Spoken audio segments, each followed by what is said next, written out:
So the most appealing thing about a 24-hour trip, no stress. Don't worry about how many calories you're bringing. Do you have enough fuel? Am I carrying too much weight? Just throw whatever you got in your house, put it in the backpack, go for a walk.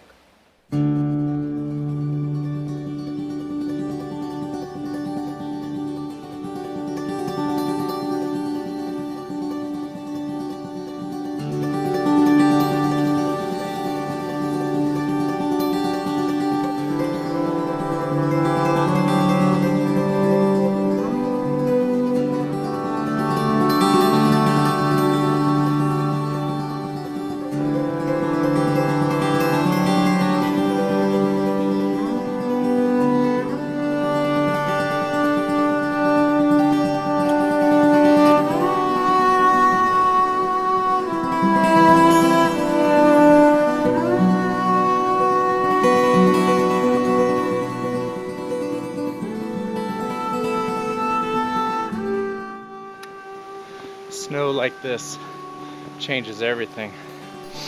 Your pace drops in half and you add about 20 beats per minute to your heart rate.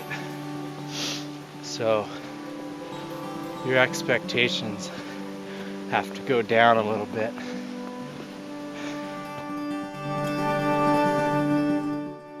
For the past 7 years, I've been searching for that elusive treasure the locals call Indian summer.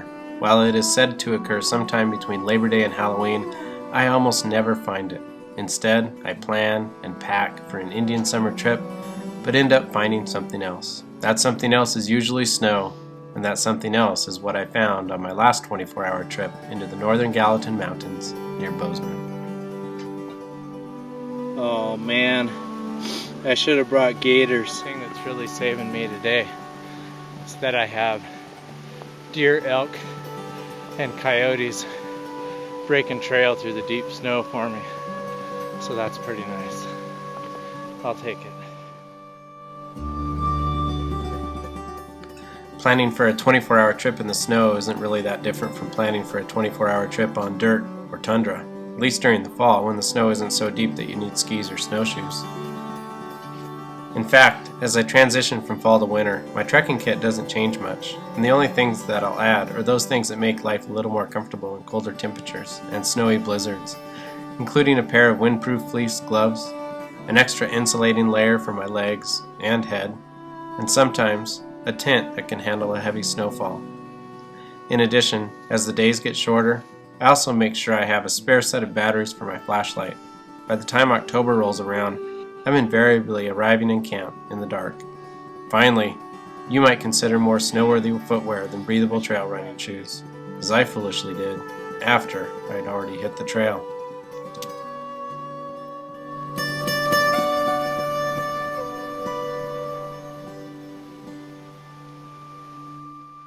On this trip, I wanted to cross a low divide between the Hyalite and Cottonwood drainages. The distance would only be about 12 miles, and I'd camp somewhere in the middle.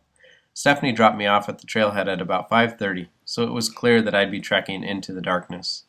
A common theme for my 24-hour trips is hiking in the dark, since I'm only able to leave after the workday is completed. Getting pretty thin on light now. Still have a little ways to go to get to where I want to camp tonight. And snow's getting deeper, we're climbing higher. My final climb to the saddle where I'm going to camp, and the hunter's tracks turned around quite some time ago, so I'm breaking trail again. It's dark now, and the only thing I got to be careful of is making sure I stay on the trail. It's pretty hard to see with all this snow, but I don't have a map or a compass or GPS or anything, so I'm kind of relying on what I remember the topography to look like in this area based on my past experience. And I really don't recommend that strategy unless, well, I don't really know what comes after unless, so I don't recommend this strategy. I'd probably feel better if I had a GPS right now. Oh well, on we go. Alright, so I've fallen a couple of times, slipping on the trail in the snow, and my hands are really cold now. The temperature's dropped a lot. We're down into the low 20s now, so I'm gonna grab my gloves. By the time I arrived in camp, my hands and feet were very cold, and it was windy at the divide. I had only two things on my mind: fire and soup. With these two things out of the way, I could then take the time to pitch my shelter and get settled in for the night.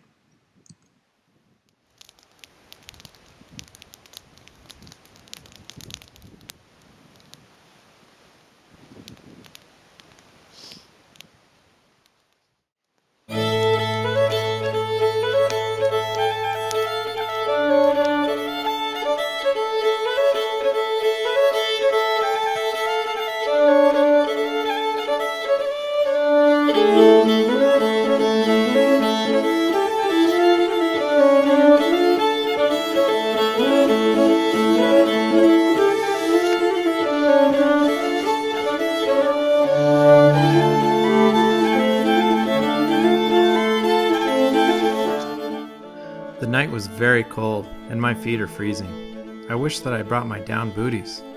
I slept with my water bottle, and it was still half frozen. It's a cold morning in the Gallatin Mountains, and I am very much looking forward to the sunlight whenever it finally hits our campsite here on the ridge. My friend Ryan Connelly showed up at my camp well after dark and would join me on my hike out today. The companionship would be nice, and I looked forward to sharing philosophies about 24-hour trips with Ryan. So the two most appealing things about a 24-hour trip are its simplicity and the time. Not the time it takes, but the 24-hour time. It's a special amount of time. It's not an overnight where you're just out and back. It's not a 3-day, 4-day, 5-day trip where it takes lots of planning.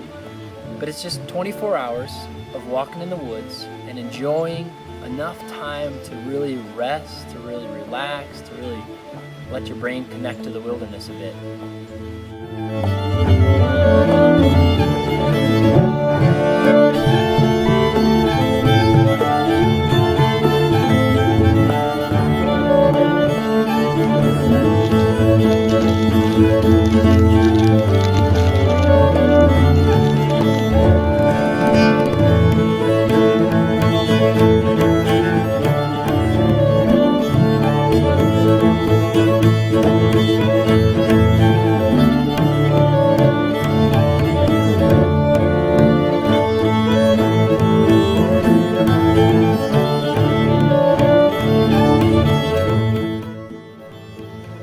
Feels like winter.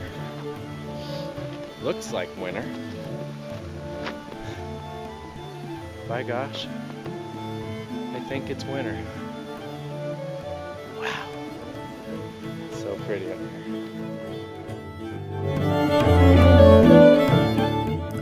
Our hike out was filled with conversation about ultralight backpacking and other peculiar philosophies, while following the tracks of bear, moose, elk, and cougar. We shivered our way through a forested lunch, sifted through the dry snow, chased a mouse, and waded the very, very cold stream. And so ended another 24-hour trip with just the right dose of discomfort and adventure to make us want to do it all over again. I'm Ryan Jordan with Backpacking Light. Godspeed.